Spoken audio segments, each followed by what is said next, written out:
वर्ष त्याला कारावास आहे, 1 लाखापर्यंतचा दंड आहे. गुन्हा दाखल झाल्यानंतर त्या वधूवराला काही होत नाही जे अंडर एज आहे, त्याच्यानंतरच्यांना मात्र त्याच्यावर गुन्हा दाखल होतो. याविषयी पुन्हा एकदा डिटेलमध्ये जर तुम्ही मला बोलवलं नंतर तर मी येईल, मी पुन्हा येईल. तुमचे काही प्रश्न असतील तर सांगा, गावामध्ये.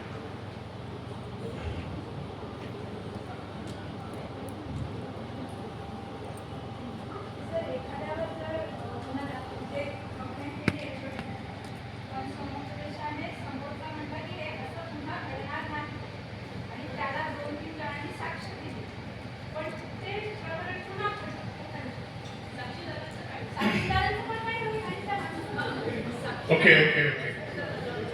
एक पहिली गोष्ट असं आहे की ही समेटाची प्रक्रिया आहे. थोडक्यात काय की पीडित महिलेने संबंधितासमोर समेट घडून आणलेला आहे. ओके, यामध्ये साक्षीदाराने मोठेपणा करायचा नसतो. बाबा हे पुन्हा करणार नाही, तू मरवून सह आरोपी आहे साक्षीदार, त्यानं काय करायचं, त्याच्या समोर काय झालं तेवढं सांगायचं. हे घडलं का, हो किंवा नाही. हे करणार नाही म्हणजे तुलाही मरायचं त्याच्यासोबत. आणि जर पुन्हा ते झालं तर त्याच्यावर तर गुन्हा दाखल होईलच, साक्षीदार सह आरोपी होईल.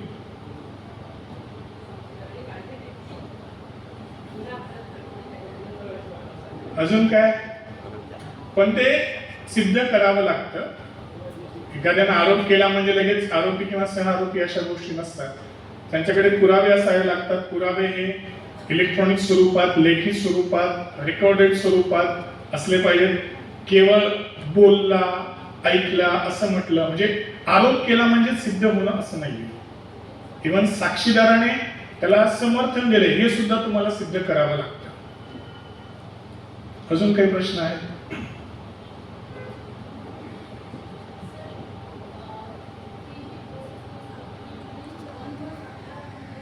हो.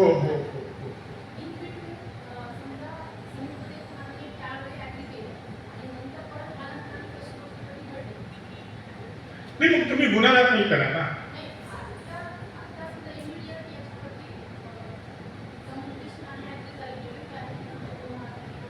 तुम्ही ते प्रकरण तुम्ही मागे घेतले असंच म्हणणे समुपदेशनाने जो काही गुन्हा दाखल केला. नाही, दोन गोष्टी आहेत त्याच्यात. जोपर्यंत प्रकरण क्लोज होत नाही, म्हणजे रिपोर्ट मध्ये जर तुमचं समुपदेशन झालंय, तुम्ही ऍग्री असाल, समितीनं तो रिपोर्ट तयार करून जर पाठवला असेल कलेक्टर साहेबांकडे, कारण याचे सगळे रिपोर्ट्स हे दरवर्षी माननीय जिल्हाधिकाऱ्यांकडे पाठवायचे असतात प्रत्येक ऑफिसर्सने. त्यांच्याकडे किती प्रकरणं आली, किती प्रकरणामध्ये काय काय प्रकरणं कशाची होती, कशा शिक्षा झाल्या, आणि मग समेताची किती आहे.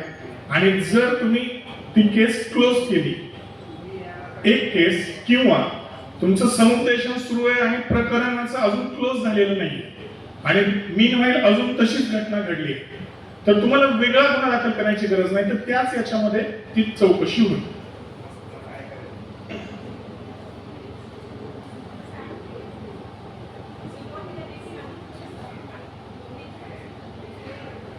मी काय सांगितलं तुम्हाला, सिद्ध करावं लागेल. ते सिद्ध करणं ही समिती पुढचं तुमची जबाबदारी आहे. ओके, अजून काही प्रश्न? पुरुष मंडळी तुम्ही सुद्धा प्रश्न करू शकता. मी खास तुमच्यासाठी आलोय, कारण तुम्हाला आपल्याला माहिती नसतात बऱ्याच गोष्टी, आणि आपण म्हणतो साहेब मला माहित नव्हतं. सरकार सांगते आपण सरकारी अधिकारी आहात, तुम्हाला सगळे जी आर माहिती असले पाहिजे. कारण मी सुद्धा तुमच्याच कुळातला आहे ना, मला कळतात, समदुखी होता. हा बोला.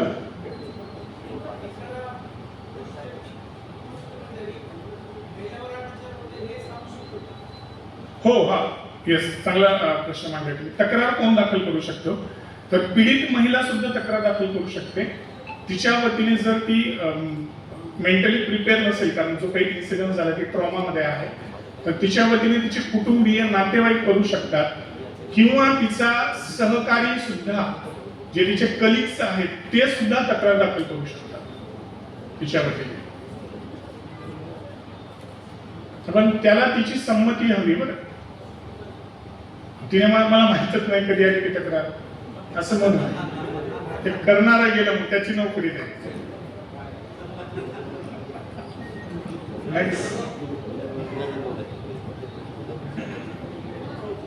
सोबत तुमच्या परीक्षा आहेत म्हणून कळालं मला बागल सरांकडनं.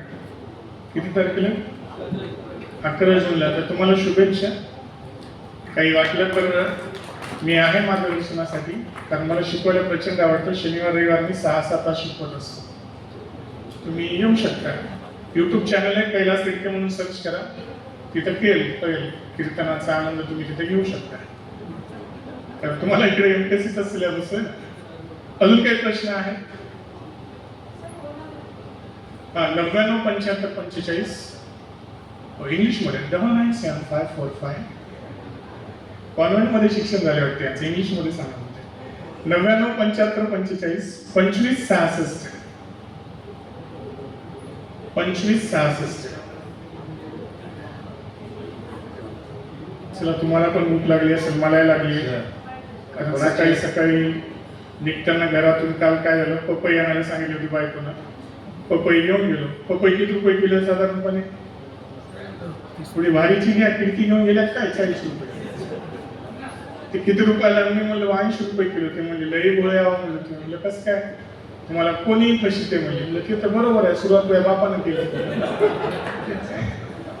फोड सुद्धा दिलं नाही बघा पपईची, तसा चालू उपाशी.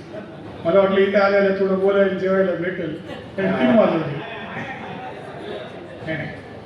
म्हणणं झालं तसं. तुम्ही देता मला जेवायला माहिती. अजून काही प्रश्न असतील तर सांगा, नाहीतर आपण थांबूयात.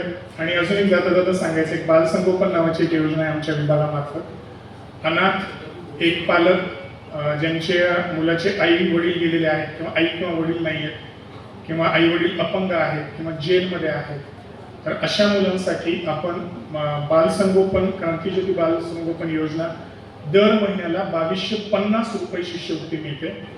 2 मुलं असतील तर जवळपास 5000 रुपये त्या महिलेला मिळतात. तर तुमच्या आजूबाजूला जर कुठल्या अशा महिला असतील तर त्या महिलांना सांगा, खूप चांगली शिष्यवृत्ती आहे. जे महिना 5000 म्हणजे छोटी गोष्ट नाही त्या लेकराच्या शिक्षणासाठी. 0 ते 18 वर्षापर्यंत मिळते. जे ती जी मुलं आहेत, 2 मुलांसाठीची ही योजना आहे. तुम्ही बालकांच्या बाबतीत तुम्हाला कुठलेही प्रश्न विचारायचे असतील तर 10-9 8ला तुम्ही विचारू शकता. ठीक आहे. फॉर्म जर तुम्हाला हवा असेल तर मी तुम्हाला पाठवतो, माझ्याकडे तो फॉर्म आहे. तर तो तुम्ही फॉर्म भरून मला जरी सांगितलं तरी मी ते सबमिट करून घ्यायला सांगतो. कारण अशी जी काही वंचित मुलं त्यांच्यासाठीच तर आपण आहोत. सर्वांचे आभार. Thanks a lot.